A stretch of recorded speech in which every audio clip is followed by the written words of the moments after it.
हमारे बीच में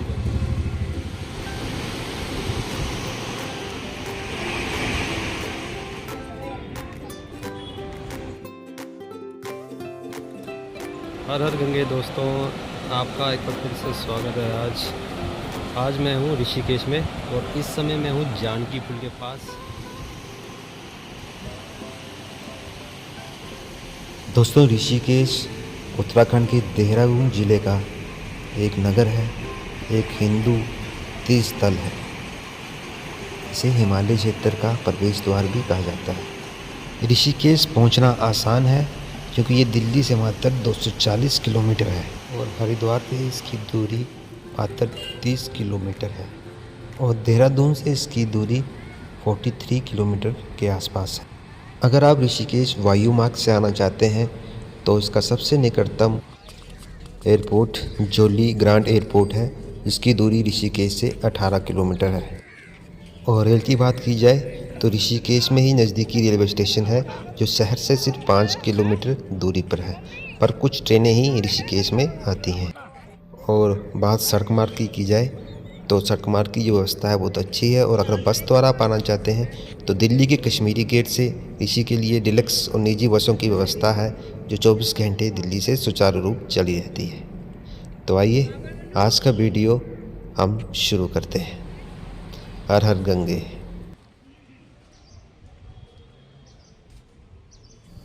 तो दोस्तों, सबसे पहले मैं पहुंचा हूं राम झूला के पास। ये जो झूला आपको दिखाई दे रहा है इसे ही राम झूला कहते हैं और उस तरफ लक्ष्मण झूला है। और देखिए, राम झूला के चारों तरफ हरे भरे और सुंदर पहाड़ हैं और बीच में हमारी गंगा माँ बह रही है। क्या सुंदर नज़ारा है। इसी रास्ते से अगर आप लक्ष्मण झूला जाना चाहते हैं तो यहाँ से लक्ष्मण झूला की जो दूरी है वो 2 किलोमीटर है और परमार्थ निकेतन रास्ते में ही पड़ता है। तो चलिए आगे चलते हैं।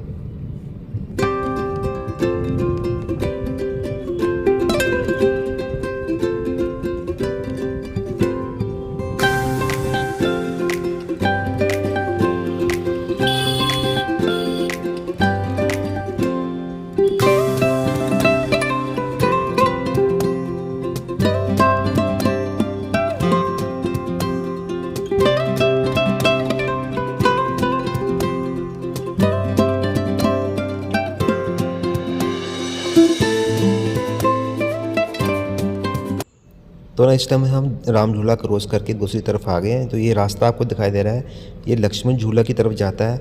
अगर आप पैदल जाना चाहते हैं यहाँ से तो ये 2 किलोमीटर के आसपास पड़ेगा आपको लक्ष्मण झूला। और अगर आप पैदल नहीं जाना चाहते हैं, बाई ऑटो से जाना चाहते हैं, तो आपको दूसरी तरफ से तपोवन के लिए सीधा ऑटो मिल जाएगा। और ये रास्ते में एक स्कूल पड़ रहा है। और देखिए, इस समय रास्ते में कोई नहीं है, उसका एक कारण है, मैं बाद में बताता हूँ। वो मुझे मालूम नहीं था, जो मुझे बाद में पता चला। हाँ, अगर आप तपोवन की तरफ से जाते हैं तो वहाँ आपको काफ़ी लोग मिलेंगे और लेकिन इस रास्ते पे काफ़ी कम लोग मुझे दिख रहे हैं। और सुबह सुबह के इस टाइम 10 बजे हैं और यहाँ काफ़ी बंदर भी हैं, तो उसे सावधान रहिए। जो मैं आपको कारण बता रहा था वो ये था कि जो लक्ष्मण झूला है इस समय बंद है क्योंकि यहाँ अभी काम चला हुआ है। पुराना जो लक्ष्मण झूला पुल था उसे बंद कर दिया गया है, तो अभी लक्ष्मण झूला बंद है। तो सामने जो आप देख रहे हैं वो तपोवन है। अगर आप ऑटो से आते हैं तो आप उस तरफ आएंगे तो लक्ष्मण झूला को वहाँ से देख सकते हैं। और अगर यहाँ से जाना चाहते हैं तो बोट से आप दूसरी तरफ जा सकते हैं। उसका जो चार्ज होगा वो 100 रुपया होगा। और सामने आप देख रहे हैं जो लोग बोटिंग कर रहे हैं। आप बोटिंग करना चाहें तो कर सकते हैं। इसका जो चार्ज है वो भी अलग अलग किलोमीटर के हिसाब से है। जितना आप किलोमीटर जाएंगे उसी के हिसाब से इसका चार्ज होगा।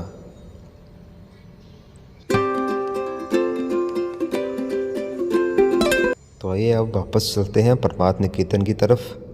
अभी हमें 2 किलोमीटर वापस चलना है। तो इस समय मैं पहुंच चुका हूं परमार्थ निकेतन। तो परमार्थ निकेतन की बात करें तो ये एक आश्रम है और ये गंगा किनारे स्थित है। तो इसकी स्थापना की बात करूं तो इसकी स्थापना 1942 में संत सुखदेवानंद जी महाराज ने की थी। परमार्थ निकेतन जो आश्रम है ये ऋषिकेश का सबसे बड़ा आश्रम है।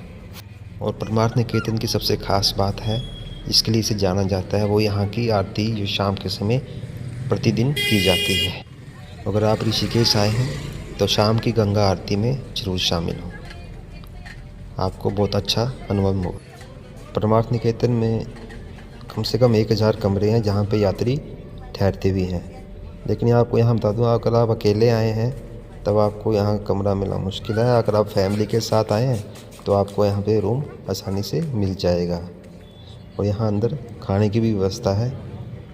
और मैंने गंगा आरती के बारे में तो बता ही दिया, जो काफ़ी प्रसिद्ध आरती यहाँ की होती है। और शाम के समय आप ज़रूर गंगा आरती में शामिल हों। और ये है शिव भगवान की मूर्ति।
तो आइए अब चलते हैं परमार्थ निकेतन आश्रम के अंदर।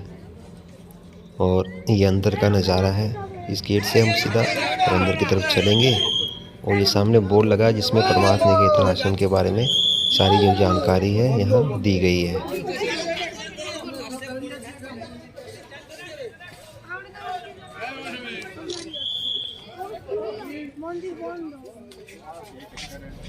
तो आइए अब चलते हैं अंदर की तरफ। और मेन गेट पे ही आपको शिव भगवान जी की मूर्ति के दर्शन होंगे। और दर्शन करने के बाद अब चलते हैं अंदर की तरफ। और अंदर ना आपको काफ़ी ज़्यादा झांकियाँ आपको देखने को मिल जाएंगी, जो भगवानों के विभिन्न भिन्न जो रूप उन्होंने रचे थे उन सब के बारे में अंदर दिखाया गया है।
तो आश्रम में घूमते घूमते हमें काफ़ी टाइम हो गया था, तो सामने हमें भोजनालय दिखाई दिया, तो हम खाना खाने चल पड़े।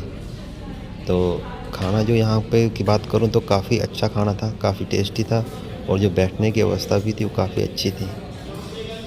तो मैंने भी फटाफट, काफ़ी भूख लगी थी तो खाना खा लिया और थोड़ा आराम भी कर लिया।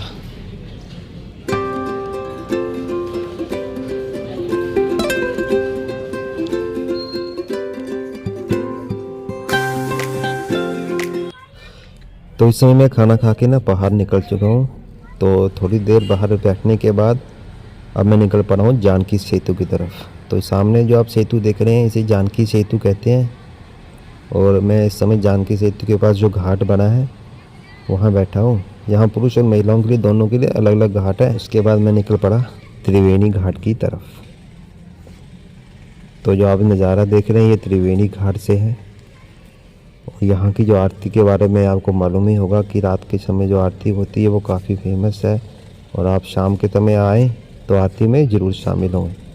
तो अभी तो काफ़ी टाइम है आरती में, तो मैं जब तक त्रिवेणी घाट में ऐसे यहाँ घूमता रहा।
तो 1-2 घंटे बैठने के बाद मैं चल पड़ा अपने लिए होटल का कमरा देखने के लिए, क्योंकि वो सबसे ज़रूरी है।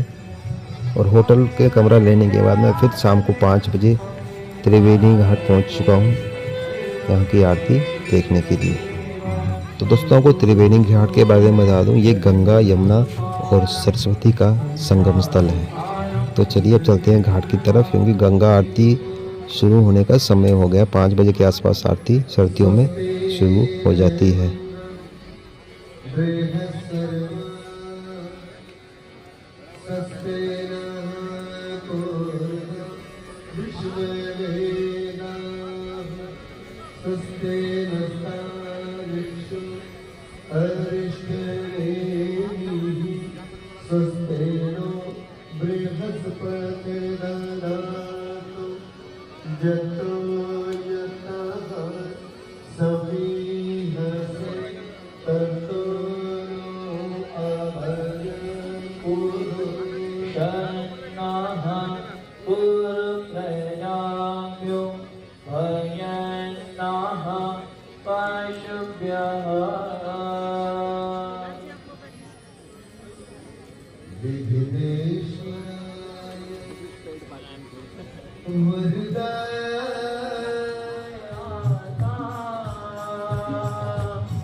आरती समाप्ति के बाद मैं निकल पड़ा अपने रूम की तरफ। और ये ऋषिकेश का बाज़ार है जो त्रिवेणी गेट के बाहर है। काफ़ी अभी रौनक है, सर्दियों का टाइम है, अभी दुकानें बंद नहीं हुई हैं, और 7-8 बजे तक तो एकल सर्दियों में खुली रहती हैं। तो काफ़ी बाज़ार में काफ़ी रौनक है, और आप यहाँ से कुछ प्रसाद वगैरह भी ख़रीदना चाहते हैं तो खरीद सकते हैं। और सबसे ज़्यादा मेरे को जो बाज़ार में चीज़ें दिखाई दी वो थे कपड़े, लेडीज़ कपड़े ज़्यादा दिखाई दिए सबसे बाज़ार में। त्रिवेणी घाट से लेके ऊपर मेन रोड तक पहुँच चुका हूँ अपने होटल के पास। ये होटल नीलकांत हमको दिखाई दे रहा है, यहीं मैंने रूम मिल गया था मुझे, तो इसका चार्ज 500 रुपये है। और सामने जो होटल है, इस होटल का नाम राजस्थानी होटल है। इसे ऋषिकेश में काफ़ी फेमस माना जाता है, तो मैंने यहीं खाना खाया और अपने होटल की तरफ वापस निकल पड़ा। दोस्तों आज की इस वीडियो को यहीं समाप्त करते हैं, फिर मिलेंगे नए किसी वीडियो